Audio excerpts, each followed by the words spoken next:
চাগে নিশ্চয় মনত আছে যে আমাৰ অসমৰ মহিলাসকলক যোৱা নিৰ্বাচনত মুখ্যমন্ত্ৰীয়ে কৈছিলে যে আপোনালোকৰ মাইক্ৰ ফাইনেন্সৰ ঋণ আপোনালোকে আৰু দিব নালাগে।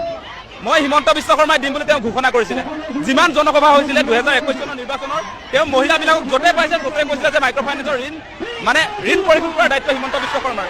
কিন্তু আজি আপোনাৰ আকৌ 24 চনৰ নিৰ্বাচন আহি পালে এই 4 বছৰ তেওঁ আচলতে আমাৰ যিবিলাক ঋণগ্ৰস্ত মহিলা যিবিলাকে ঋণ লৈছিলে মাইক্ৰ ফাইনেন্সবিলাকৰ পৰা মহিলাকো তেওঁ ঋণ মাফ কৰি নিদিলে। এইটো অত্যন্ত দুৰ্ভাগ্যজনক কথা। তেওঁ দায়িত্ব নোলোৱা হ'লে আমাৰ মহিলাসকলে নিজে যেনে তেনে ঋণবিলাক পৰিশোধ কৰিলেহেঁতেন। কিন্তু তেওঁ কৈ দিলে আপোনালোকে নিদিব বুলি কোৱাৰ পাছত এতিয়া হাৰাশাস্তি কৰিছে আমাৰ মহিলাসকলৰ ওপৰত। আজি আপোনাৰ যিবিলাক মাইক্ৰ ফাইনেন্সৰ এজেণ্ট আছে সেই এজেণ্টবিলাকে সাংঘাতিক ধৰণৰ হাৰাশাস্তি কৰিছে। আপোনাৰ ঘৰৰ টিম্পাত লৈ গৈছে আৰু বিভিন্ন ধৰণে আচলতে মহিলাসকলক নিৰ্যাতন চলাইছে। আৰু মুখ্যমন্ত্ৰীগৰাকীয়ে এই কথাবোৰতে গম পোৱাৰ পাছতো তেওঁ কিন্তু আজিৰ দিনটোলৈকে আমাৰ এই যিসকল মহিলা যিবিলাকে মাইক্ৰ ফাইনেন্সৰ পৰা ঋণ লৈছিলে তেওঁলোকৰ ঋণটো আচলতে এতিয়া মাফ কৰি দিয়া নাই, ৰেহাই দিয়া নাই। গতিকে আমাৰ কথা স্পষ্ট, 5 বছৰ হ'বলৈ হৈছে।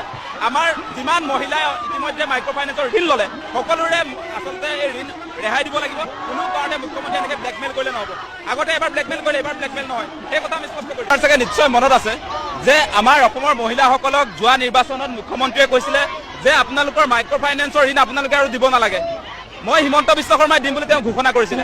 যিমান জনসভা হৈছিলে 2021 চনৰ নিৰ্বাচনৰ তেওঁ মহিলাবিলাকক য'তে পাইছে ত'তে কৈছিলে যে মাইক্ৰ ফাইনেন্সৰ ঋণ পৰিশোধ কৰাৰ দায়িত্ব হিমন্ত বিশ্ব শৰ্মাৰ। কিন্তু আজি আপোনাৰ আকৌ 24 চনৰ নিৰ্বাচন আহি পালে এই 4 বছৰ তেওঁ আচলতে আমাৰ যিবিলাক ঋণগ্ৰস্ত মহিলা যিবিলাকে ঋণ লৈছিলে মাইক্ৰ ফাইনেন্সবিলাকৰ পৰা মহিলাকো তেওঁ ঋণ মাফ কৰি নিদিলে। এইটো অত্যন্ত দুৰ্ভাগ্যজনক কথা। তেওঁ দায়িত্ব নোলোৱা হ'লে আমাৰ মহিলাসকলে নিজে যেনে তেনে ঋণবিলাক পৰিশোধ কৰিলেহেঁতেন। কিন্তু তেওঁ কৈ দিলে আপোনালোকে নিদিব বুলি কোৱাৰ পাছত এতিয়া হাৰাশাস্তি কৰিছে আমাৰ মহিলাসকলৰ ওপৰত। আজি আপোনাৰ যিবিলাক মাইক্ৰ ফাইনেন্সৰ এজেণ্ট আছে সেই এজেণ্টবিলাকে সাংঘাতিক ধৰণৰ হাৰাশাস্তি কৰিছে। আপোনাৰ ঘৰৰ টিম্পাত লৈ গৈছে আৰু বিভিন্ন ধৰণে আচলতে মহিলাসকলক নিৰ্যাতন চলাইছে। আৰু মুখ্যমন্ত্ৰীগৰাকীয়ে এই কথাবোৰতে গম পোৱাৰ পাছতো তেওঁ কিন্তু আজিৰ দিনটোলৈকে আমাৰ এই যিসকল মহিলা যিবিলাকে মাইক্ৰ ফাইনেন্সৰ পৰা ঋণ লৈছিলে তেওঁলোকৰ ঋণটো আচলতে এতিয়া মাফ কৰি দিয়া নাই, ৰেহাই দিয়া নাই। গতিকে আমাৰ কথা স্পষ্ট, 5 বছৰ হ'বলৈ হৈছে। আমাৰ যিমান মহিলাই ইতিমধ্যে মাইক্ৰ ফাইনেন্সৰ ঋণ ল'লে সকলোৰে আচলতে এই ঋণ ৰেহাই দিব লাগিব। কোনো কাৰণে মুখ্যমন্ত্ৰীয়ে এনেকৈ ব্লেকমেইল কৰিলে নহ'ব।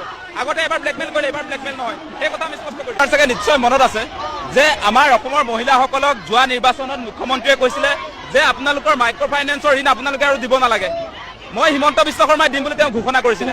যিমান জনসভা হৈছিলে 2021 চনৰ নিৰ্বাচনৰ তেওঁ মহিলাবিলাকক য'তে পাইছে ত'তে কৈছিলে যে মাইক্ৰ ফাইনেন্সৰ ঋণ পৰিশোধ কৰাৰ দায়িত্ব হিমন্ত বিশ্ব শৰ্মাৰ।